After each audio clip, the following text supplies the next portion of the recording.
Bem-vindos, amantes do terror e da música!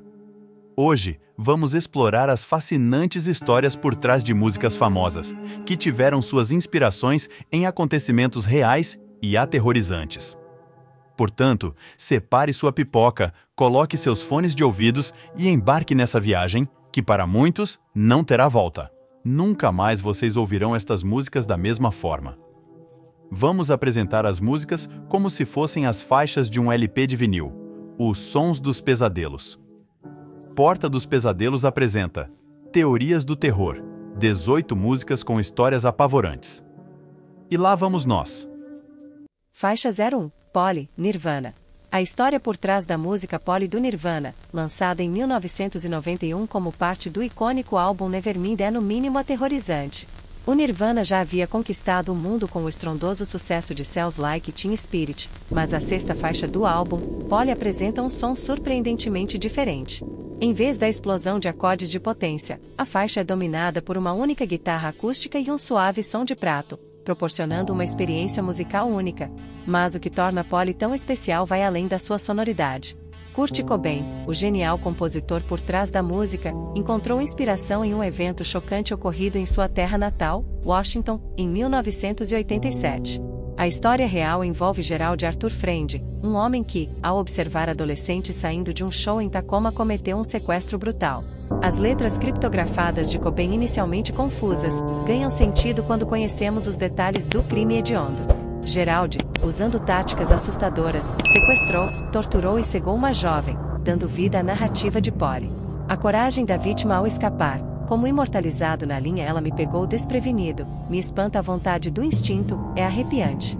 A fuga miraculosa, a busca frenética de Gerald e a captura posterior pela polícia transformam essa história em algo mais do que uma simples canção. A vítima, apesar das lesões graves, superou o trauma, enquanto Gerald Friend foi condenado a 75 anos de prisão. A música Polly não apenas ecoa na história do Nirvana, mas também serve como um lembrete sombrio de que enquanto a música persistir, crimes como o de Gerald continuarão a assombrar nossas mentes. Uma reflexão sobre a presença de Geralds pelo mundo. Portanto, ao ouvir Polly, lembre-se não apenas da melodia, mas da coragem da vítima que inspirou essa obra e da importância de permanecermos atentos à realidade por trás da música que amamos. Fikes a dois, I don't like Mondays, The Boom Tune Rats. A música I Don't Like Mondays do The Boom Toe Rats foi lançada em 1979 e escrita por Bob Geldof. O refrão aparentemente simples esconde uma narrativa impactante. A primeira impressão da música pode ser a de uma sátira inocente sobre a aversão às segundas-feiras, mas ao adentrar nas letras, somos levados a um território sinistro e perturbador. A história começa em San Diego, Califórnia, com uma jovem chamada Brenda Spencer, residente do bairro de San Carlos. Brenda, aos 16 anos, vivia em condições desfavoráveis com seu pai alcoólatra, Wallace.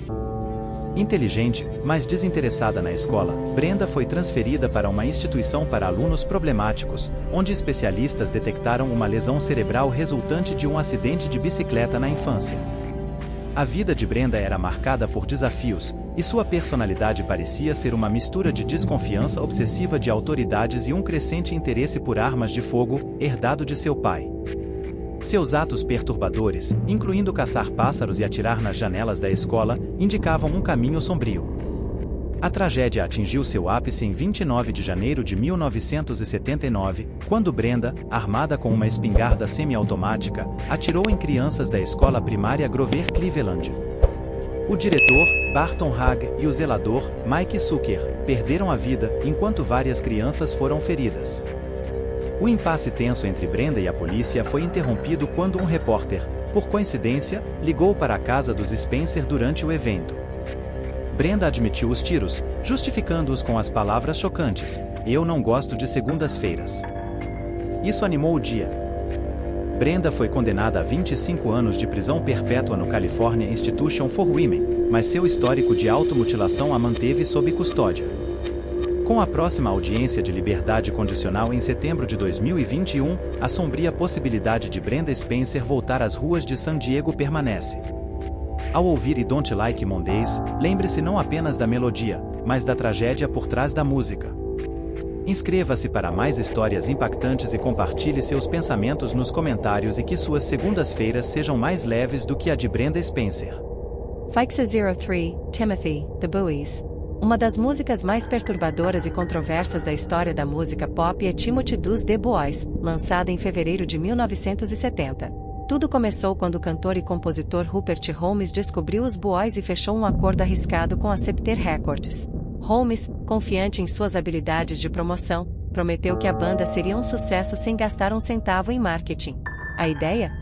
Criar uma música tão controversa que seria banida de várias estações de rádio nos Estados Unidos. O conceito da música Timothy surgiu como uma história de 3 mineiros presos após um desabamento de caverna. Os sobreviventes, Joe e o narrador, lamentam a ausência de Timothy, questionando: Timothy, Timothy, onde diabos você foi? Timothy, Timothy, meu Deus, por que eu não sei? A canção sugere fortemente que a única maneira de sobreviver à fome foi recorrendo ao canibalismo, mas essa mensagem sombria estava camuflada em uma melodia alegre.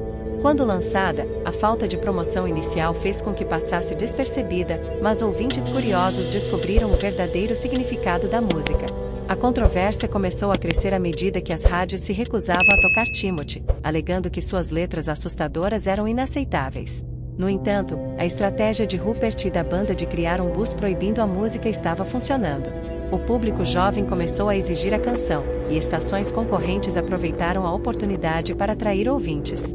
O single alcançou surpreendentemente o número 17 nas paradas de singles dos Estados Unidos, uma verdadeira conquista, considerando a falta de apoio da gravadora. O sucesso de Timothy mostrou que o público estava ávido por algo mais do que músicas pop convencionais. No entanto, enquanto a banda e Rupert celebravam sua conquista, poucos perceberam as implicações dessa estratégia. Timothy provou que o público estava disposto a explorar temas mais sombrios e controversos na música, buscando algo visceral e proibido. Uma verdadeira revolução na indústria musical. Fixa 0499 Luftballons, Nena. Uma das músicas mais famosas dos anos 80, 99 Luftballons da banda alemã Nena tem um terrível contexto apocalíptico em uma batida contagiante. Em 1983, a Nena lançou essa música que, à primeira vista, parece ser alegre e animada. No entanto, a verdadeira narrativa por trás de 99 Luftballons é sombria e tem suas raízes no clima de tensão global da Guerra Fria. A inspiração surgiu quando o guitarrista da Nena, Carlo Karges, testemunhou um show dos Rolling Stones em 1982. Ao final do espetáculo, a banda soltou centenas de balões vermelhos que, ao flutuar sobre o muro de Berlim, despertaram uma preocupação terrível em Carlo. E se os soviéticos interpretassem esses balões como uma ameaça e respondessem com força nuclear? Essas inquietações deram origem à versão alemã da música, que posteriormente foi adaptada para o inglês por Kevin M. Selin. A história contada pela música é um cenário aterrorizante de um mal-entendido global, onde balões inofensivos são vistos como uma ameaça, desencadeando um espetáculo de força militar que leva a uma guerra real. As últimas linhas da versão em inglês são particularmente impactantes. Acabou tudo e estou aqui bonito, nesta poeira que era uma cidade. Se eu pudesse encontrar uma lembrança apenas para provar que o mundo esteve aqui. E aqui está um balão vermelho, eu penso em você e deixo ir. Quando a música foi lançada, as pessoas compreenderam que essas palavras não eram apenas poesia. Era uma reflexão angustiante da realidade que o mundo enfrentava naquele momento. A possibilidade de estar em um cenário pós-apocalíptico, onde cidades eram reduzidas a destroços e a humanidade se perdia. 99 Luftballons é mais do que uma canção pegajosa. É um lembrete arrepiante de como o medo da guerra nuclear pairava sobre as mentes das pessoas nos anos 80. Fixa 05 One Way or Another Blondie. A música One Way or Another da banda Blonde, lançada em 1978 como parte do álbum Parallel Lines, esconde uma história real e assustadora. Ao ouvir a famosa linha: de um jeito ou de outro, eu vou te encontrar, eu vou te pegar, te pegar, te pegar, te pegar, muitos podem pensar que se trata de um relacionamento complicado, mas a verdade é ainda mais sombria. Debbie Harry, a vocalista principal do Blonde, escreveu essa música a partir da perspectiva de seu próprio pesadelo pessoal. Debbie estava sendo perseguida agressivamente por seu ex-namorado após o término do relacionamento deles. Já havia experienciado assédio anteriormente durante seus dias na banda The Stilettos, mas o que aconteceu depois do término do namoro com esse ex-namorado foi ainda mais aterrorizante. A música, embora tenha um toque de leveza, reflete a tentativa de Debbie de superar o trauma, usando a expressão de uma maneira ou de outra como um mecanismo de sobrevivência. Mas a realidade por trás das letras é mais perturbadora do que se pode imaginar. Duas linhas específicas da música têm uma conexão direta com os eventos vividos por Debbie. A primeira fala sobre passar de carro pela casa do ex. Vou passar de carro pela sua casa, e se as luzes estiverem apagadas, vou ver quem está por perto. Isso se refere às tentativas do ex-namorado de invadir o apartamento dela enquanto ela dormia. A segunda linha menciona: eu vou descobrir com quem você fala, vou ficar parada perto da parede, onde eu possa ver tudo. Eu posso ler os lábios de uma milha de distância.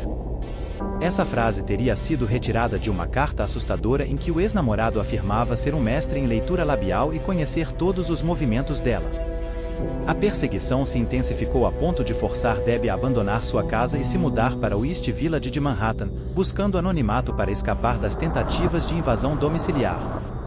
Embora One Way or Another seja considerada uma das músicas mais icônicas do Blonde, é perturbador perceber que por trás dessa melodia vibrante existe uma história real e assustadora que Debbie Harry superou com coragem. Comentem suas reflexões, inscrevam-se para mais conteúdo. Fixa06, Riders on the Storm, The Doors. Vamos mergulhar fundo na história sombria por trás da música Riders on the Storm da lendária banda The Doors. Em 1971, Riders on the Storm fez sua estreia no sexto álbum de estúdio da banda, L.A. Woman. Apesar da cadência serena e do toque suave dos trovões ao fundo, esta música não é apenas uma composição envolvente. Ela tem raízes em um dos casos mais horríveis da história criminal americana. Em 29 de dezembro de 1950, Cal Moser, sua esposa e 3 filhos embarcaram em uma viagem que mudaria suas vidas para sempre. A intenção era visitar o irmão gêmeo de Cal na base aérea de Kirtland, Novo México. No entanto, o destino deles cruzaria com o de um homem chamado Billy Cook, desencadeando um pesadelo indescritível. Billy Cook, de 23 anos, pegou carona com os Mossers, e em vez de gratidão, ele sacou uma arma e tornou a viagem uma experiência aterrorizante. Ao longo de dias, a família foi submetida a um tormento brutal, com Billy cometendo atos inimagináveis. Num momento de possível salvação, ao seguir atrás de um policial rodoviário, Billy Cook ameaçou matar as crianças se o carro se aproximasse da polícia. A família Moser vivenciou um verdadeiro inferno, impotente diante do mal que os cercava. O pesadelo culminou com a execução das crianças Moser e, finalmente, de Cal e sua esposa. Os corpos foram jogados em um poço de mina em Joplin, Missouri, marcando o fim trágico dessa história. Jim Morrison, líder dos Doors, soube desses terríveis acontecimentos através da mídia e ficou profundamente afetado.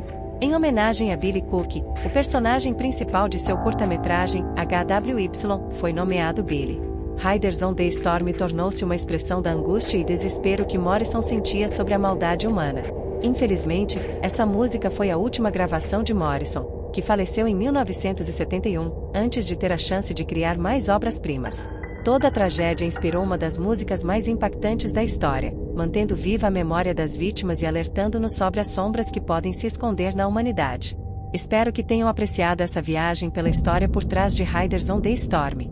Comentem suas reflexões, deixem um like se gostaram e não se esqueçam de se inscrever para mais conteúdo sombrio e fascinante. Faixa 07, Daddy, Korn. Com certeza Daddy do Korn é uma das músicas mais perturbadoras já gravadas. Apertem os cintos, porque a história por trás dessa canção é de arrepiar. A faixa, presente no álbum de estreia da banda, leva os ouvintes a um território sombrio e perturbador. Sem entrar em detalhes gráficos, a letra, como afirmou o vocalista Jonathan Davis, reflete uma experiência dolorosa de abuso na infância, onde ninguém acreditou nele. Muitos fãs inicialmente suspeitaram que essa poderia ser uma revelação autobiográfica, alimentando a ideia de que Davis teria sido vítima de abuso quando criança. A intensidade emocional da performance de Davis no álbum só alimentou essas especulações. A verdade, no entanto, trouxe alívio e um novo tipo de horror. Contrariando as suspeitas, ficou claro que os pais de Davis não estavam envolvidos nesse trauma, mas sim alguém próximo da família. Isso faz com que a narrativa da música seja autobiográfica, contando a história de um abuso infantil vivido pelo próprio Jonathan Davis. As notícias terríveis vieram à tona quando Jonathan finalmente teve a coragem de compartilhar sua experiência de abuso infantil. Uma história que, de acordo com Davis, se tornou ainda mais angustiante porque, quando buscou ajuda, seus próprios pais não acreditaram nele. Imaginem a dor de abrir o coração sobre um trauma tão profundo e não encontrar o apoio esperado. A questão continua sendo delicada na família de Davis, e a música Daddy permanece como um registro sombrio dessa tragédia. O Korn não apenas nos presenteou com riffs pesados, mas também com uma poderosa narrativa sobre os horrores escondidos por trás das portas familiares. Espero que esse mergulho na história de Daddy tenha despertado reflexões. Deixem seus comentários, compartilhem suas opiniões e, é claro, não se esqueçam de dar aquele like se gostaram do vídeo. Fixa08 Pumped Up Kicks Foster the People. Essa é a história por trás de uma música que embalou muitos verões, mas que esconde uma narrativa muito mais sombria. Estamos falando de Pumped Up Kicks do Foster the People. Preparem-se para descobrir a verdade assustadora que se esconde por trás dessa melodia aparentemente alegre. A canção, lançada em 2011, se destacou pelo som cativante e flutuante, tornando-se um grande sucesso. No entanto, a contradição entre a melodia leve e a letra sinistra, especialmente os versos. É melhor correr, ultrapassar minha arma, todas as outras crianças com chutes fortes, é melhor correr, mais rápido que minha bala, gerou especulações sombrias sobre sua inspiração. O vocalista Mark Foster, em uma declaração franca, revelou que a música foi escrita ao ler sobre o aumento das doenças mentais em adolescentes. Ele queria entender a psicologia por trás disso, mergulhando na mente de uma criança psicótica isolada. A intenção era conscientizar sobre a violência armada entre crianças, resultante da falta de família, amor e isolamento. Apesar de nunca mencionar explicitamente a palavra escola na música, muitos conectaram os pontos e associaram a história à violência juvenil. O nome do protagonista, Robert, alimentou especulações, sendo erroneamente ligado a um atirador de um incidente real em Omaha. O publicitário da banda negou qualquer conexão, explicando que o nome era apenas uma coincidência. No entanto, a questão da violência juvenil é pessoal para o Foster the People. Mark Foster sofreu bullying e ameaças de tiroteio no ensino médio, enquanto Cub Fink testemunhou o impacto traumático do massacre de Columbine por meio de uma prima. Pumped Up Kicks tornou-se uma plataforma para discutir esses problemas e alertar para a urgência de mudanças na criação da próxima geração. O que parece uma melodia descontraída esconde uma reflexão aterradora sobre as dores e os perigos enfrentados pelos jovens de hoje. Espero que tenham sentido a intensidade dessa história. Deixem seus comentários, compartilhem suas opiniões e não se esqueçam de deixar o like se esse vídeo os fez refletir. Inscrevam-se para mais conteúdo intrigante como este. Fixa09 Dead Skin Mask Slayer. Os amantes do metal conhecem bem o obscuro universo do thrash metal e uma das músicas mais sinistras da banda Slayer, Dead Skin Mask. Se mistura com a história horripilante de um dos assassinos mais infames da América. A atmosfera sombria começa a se formar desde o primeiro verso. Agora que você chegou, por favor, fique um pouco, e eu prometo que não vou ficar com você por muito tempo. Vou ficar com você para sempre. Um convite macabro que sugere uma visita que não terá volta. O título em si, Dead Skin Mask, Máscara de Pele Morta, já evoca imagens de algo terrivelmente perturbador. Para os que conhecem a história, a música é uma homenagem ao infame assassino em série americano Ed Gein. Conhecido por seus atos grotescos, Gein fez abajures e trajes de pele com a carne de suas vítimas femininas. Os versos detalhados de Tom Araya, vocalista e letrista do ISLARR, exploram a mente sombria de Gein e suas práticas macabras. Roço a pele com a ponta dos dedos, o roçar da carne morta e fria adere ao meio, provocando imagens de traços delicados tão suaves, uma fragrância agradável à luz da lua. A imaginação é provocada com uma descrição vívida dos atos abomináveis de Gein, enquanto o som pesado da música intensifica a sensação de horror. Os fãs mais dedicados do Slayer reconhecerão a tendência da banda em abordar temas perturbadores. Desde guerras até campos de morte, eles não hesitam em mergulhar nas profundezas do macabro. Dead Skin Mask se destaca como uma verdadeira obra de arte do horror, unindo o poder do metal com uma narrativa assustadora. Enquanto exploramos os recantos sombrios desta música, lembrem-se de apreciar a intensidade da arte, mesmo que ela nos leve a lugares aterrorizantes. Deixem seus comentários sobre o que pensam sobre Dead Skin Mask. Se gostaram, não se esqueçam de dar aquele like, compartilhar e, claro, se inscrever para mais explorações do lado sombrio da música. Fixa10 Hey man nice shot filter. Adentramos o universo perturbador da música Hey Man Nice Shot da banda Filter. Em 1995, o Filter lançou este single obscuro que deixou os ouvintes perplexos e envoltos em uma atmosfera industrial e sombria. No entanto, por trás da batida infecciosa, reside uma história assustadora e controversa. A música começa com palavras que ecoam: "Eu gostaria de ter conhecido você, agora é um pouco tarde", e mergulhando os ouvintes em um enigma. Os rumores macabros começaram a se espalhar, sugerindo que a música era uma referência ao falecido Kurt Cobain, ex-vocalista do Nirvana. A indignação entre os fãs cresceu, e o cantor e compositor Richard Patrick foi forçado a esclarecer a verdade. A inspiração por trás de Hey Man Nice Shot, Ei Cara, Belo Tiro em português, remonta a um evento real e trágico. Richard Patrick baseou a música na história de Rua Bud Dver, ex-tesoureiro do estado da Pensilvânia, condenado por suborno em 1986. Prevendo uma longa sentença de prisão e protestando contra as acusações, Dver convocou uma conferência de imprensa. Em 22 de janeiro de 1987, diante de jornalistas atônitos, Dver tirou a própria vida com um revólver Magnum 357. A canção, assim, se tornou uma narrativa sombria e inquietante, provocando debate sobre a linha tênue entre abordar tragédias na arte e desrespeitar a memória dos envolvidos. Muitas estações de rádio baniram a música devido à sua natureza controversa. Ao explorar Hey Man Nice Shot, somos confrontados com o dilema moral de transformar tragédias reais em entretenimento.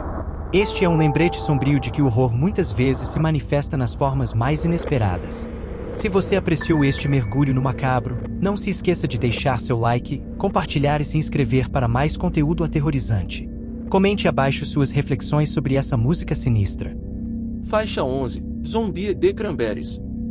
A música Zombie da banda The Cranberries é uma canção que transcende os limites do rock alternativo e nos leva a um capítulo trágico e assombroso da história.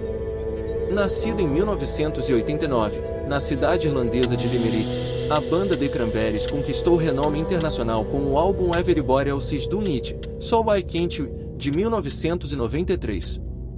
No entanto, em 1994, eles surpreenderam o mundo com Zombie, uma composição muito mais pesada tanto em som quanto em tema.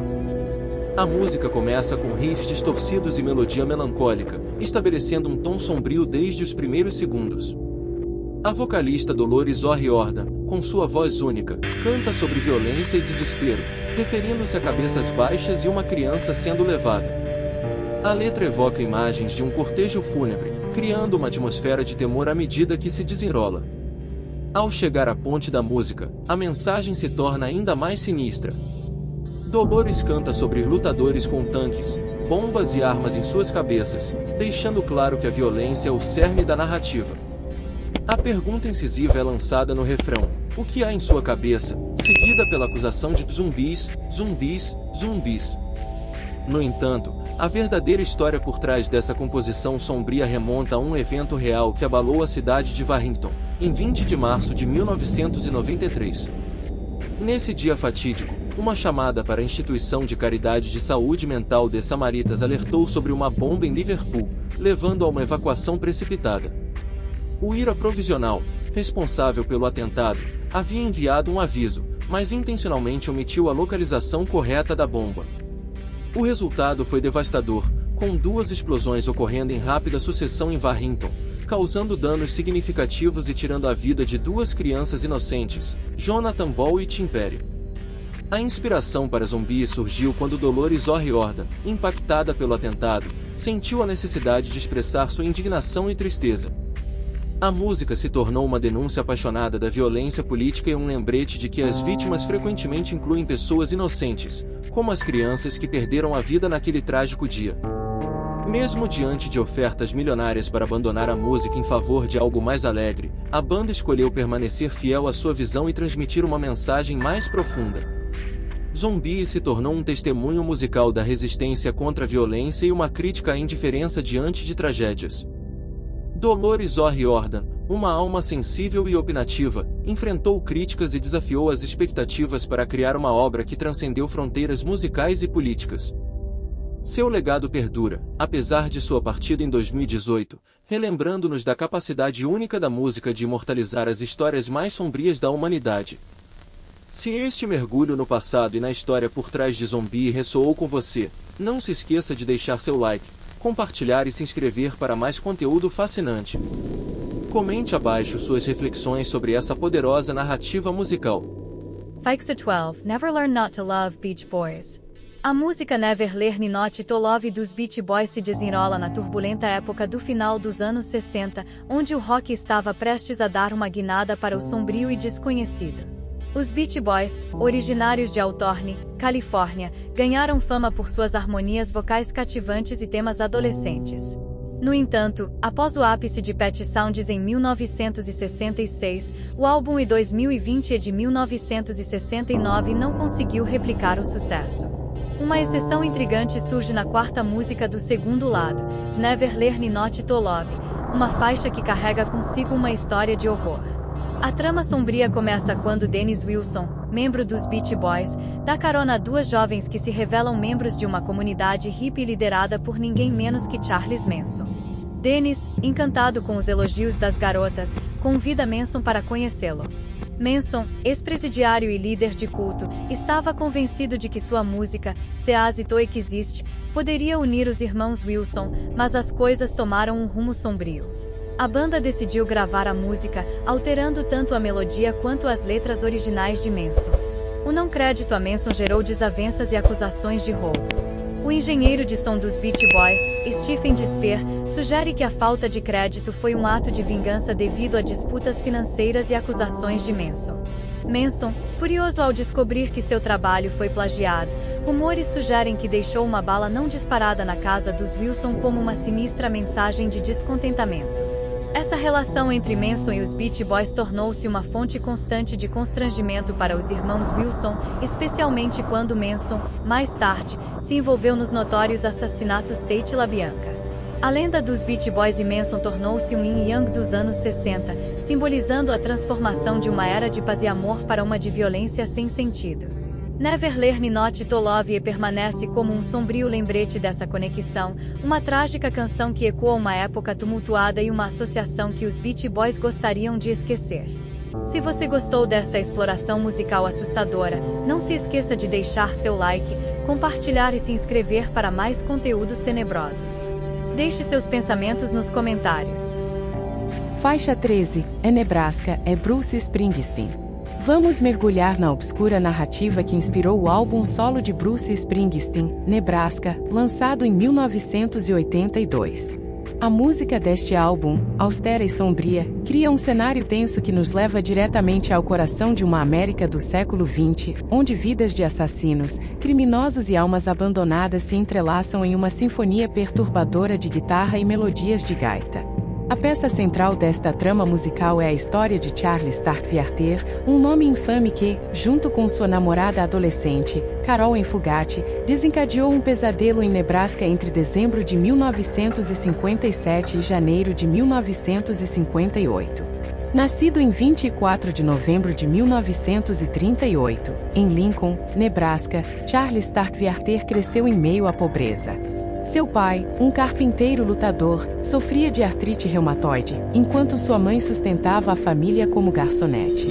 Charles enfrentava não apenas a adversidade econômica, mas também as consequências de uma nascença que deixou suas pernas levemente deformadas e um impedimento de fala que o tornava alvo de bullying na escola. Ao entrar na adolescência, a educação física tornou-se sua válvula de escape, onde canalizava sua raiva em atividades como levantamento de peso e aulas de boxe.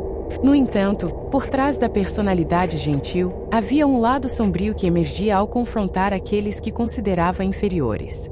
A decisão de Starkweather de abandonar o ensino médio preocupou seus pais, pois explosões violentas e imprevisíveis se tornaram comuns. Em 1956, ele conheceu Carol Enfugati, desencadeando uma obsessão que moldaria o curso trágico de eventos. Trabalhando em um armazém de jornais para ficar perto da escola de Carol, Starkweather começou a se infiltrar em sua vida, ensinando-a a dirigir com tentativas piegas de romance. No entanto, o destino toma um rumo sombrio quando um incidente envolvendo um bicho de pelúcia desencadeia a primeira vítima fatal. O casal Starkweather-Fugati embarca em uma série de crimes sangrentos, incluindo assassinatos, sequestros e assaltos. O ápice dessa violência os leva a uma fuga desesperada por todo o Nebraska, deixando um rastro de choque e horror. A caçada pela polícia se intensifica, revelando a incompetência do Departamento de Polícia de Lincoln. Trocando de veículos constantemente, Starkweather e Fugate continuam sua jornada macabra, envolvendo inocentes em sua onda de violência. A fuga alcança seu clímax quando, em Wyoming, uma tentativa de roubo resulta em um confronto com a polícia. O desfecho dessa narrativa de terror ocorre com a prisão de Starkweather e Fugate, encerrando um capítulo sombrio da história de Nebraska. Charles Starkweather foi executado na cadeira elétrica em 25 de junho de 1959. Suas últimas palavras ecoam um sentimento bizarro de diversão compartilhada com Carol durante seus atos hediondos.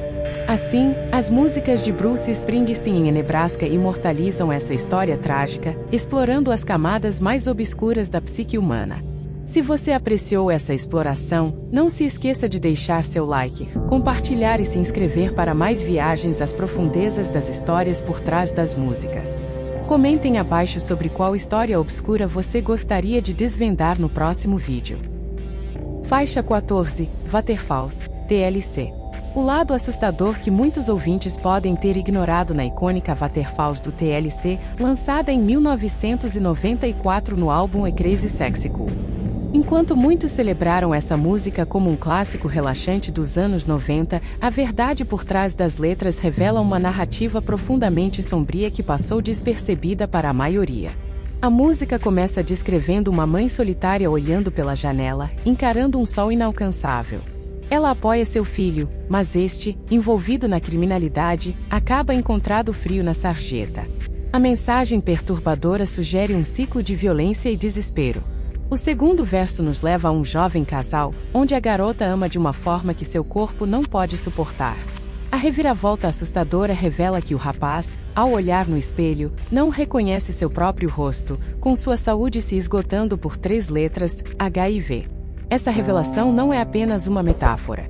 Na década de 1990, a AIDS era um tema carregado de medo e desinformação.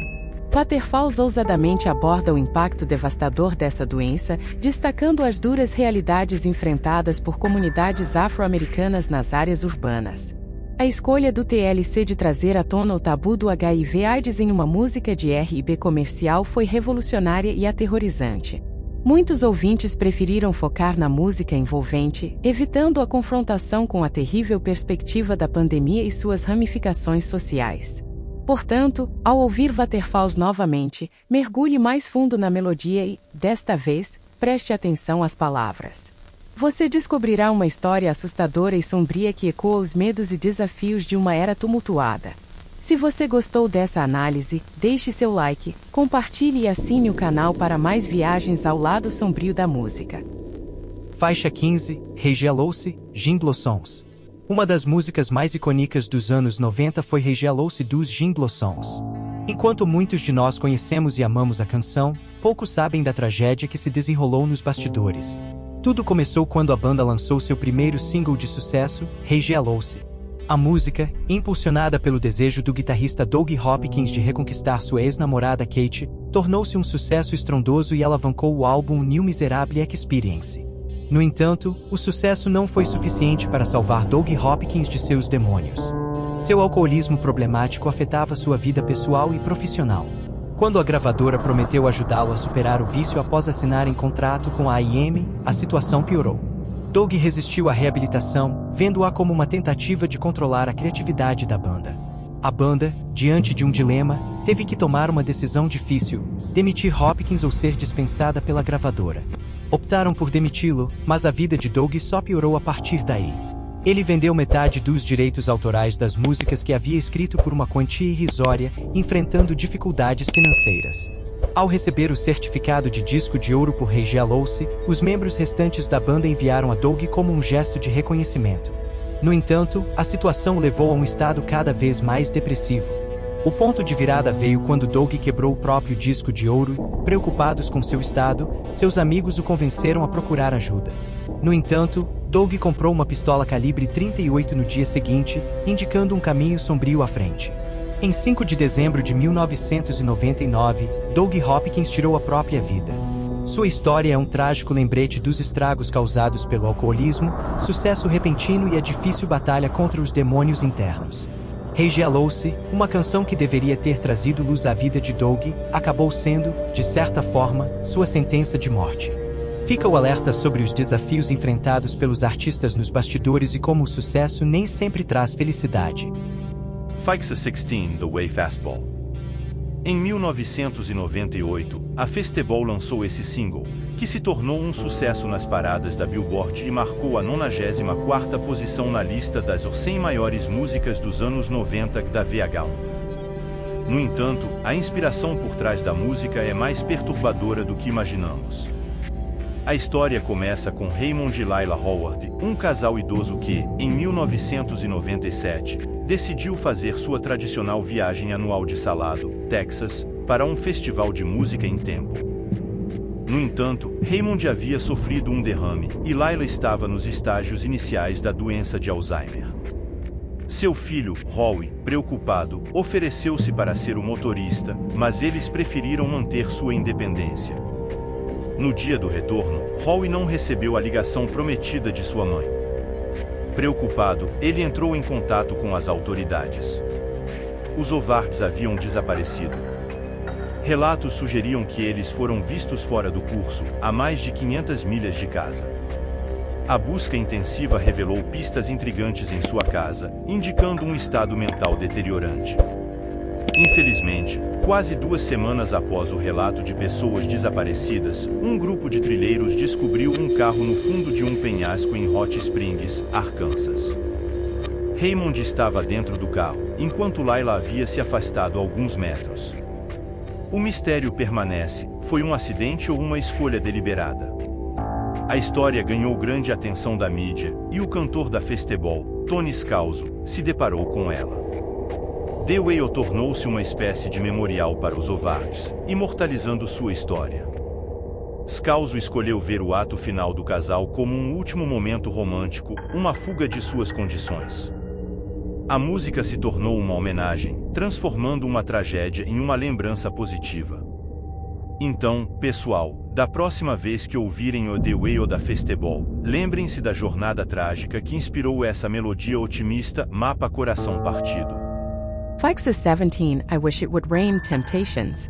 Essa é uma das músicas mais emblemáticas dos Temptations, e Wish It Would Rain, e possui uma verdade aterrorizadora por trás dessa melodia emocional.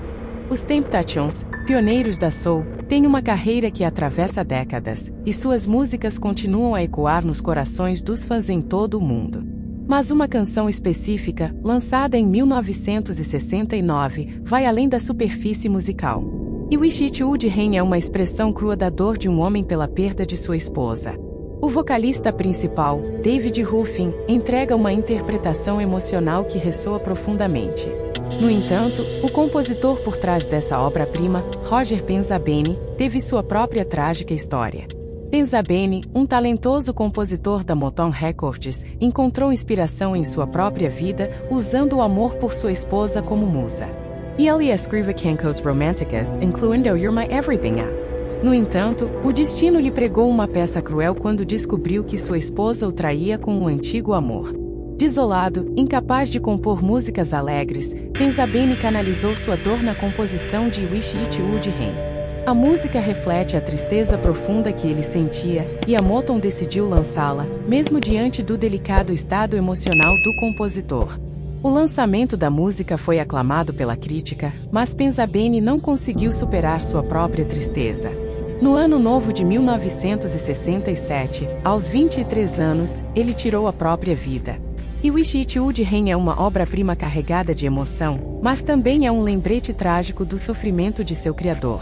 Às vezes, por trás das melodias envolventes, esconde-se uma história sombria que nos faz refletir sobre o impacto real da música na vida das pessoas. Então, pessoal, da próxima vez que ouvirem essa música dos Temptations, lembrem-se da trágica jornada de Roger Benzabeni. Deixem seus comentários sobre outras músicas com histórias fascinantes que gostariam que explorássemos. Fikes a 18 Pretty Corn. A sétima faixa do álbum Follow the Leader do Korn, intitulada Pretty, não é apenas uma música comum, ela tem uma história sombria que a conecta diretamente à vida do vocalista, Jonathan Davis. Se você é fã de metal, provavelmente conhece a intensidade das letras do Korn. Pretty não foge disso, e suas palavras evocam uma imagem assustadora: pequenas pernas brancas quebradas, a dor entre as coxas. Mas o que torna isso mais aterrorizante é que essas palavras refletem experiências reais da vida de Jonathan Davis. Antes de se tornar um ícone do metal, Davis trabalhou como assistente funerário. Ele testemunhou horrores que a maioria de nós só pode imaginar em pesadelos. Em uma entrevista, ele compartilhou como esse trabalho influenciou suas composições e, mais tarde, sua saúde mental. Aos 16 anos, após se formar na escola mortuária, Davis começou a trabalhar no escritório do legista. Seu pai, inicialmente descontente com a escolha de carreira, acabou se tornando incrivelmente orgulhoso do sucesso musical do filho, apesar de não curtir a estética distorcida do Korn.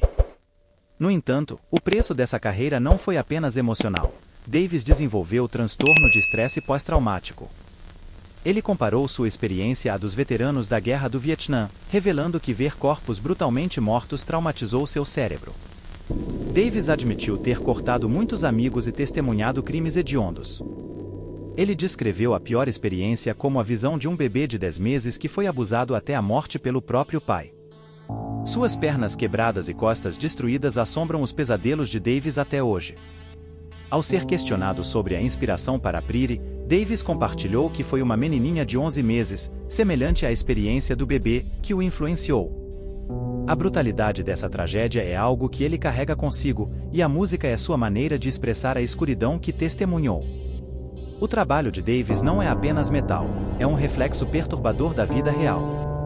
Suas experiências moldaram sua música de uma forma única e nos lembram que, por trás das canções intensas, há histórias reais que merecem ser ouvidas.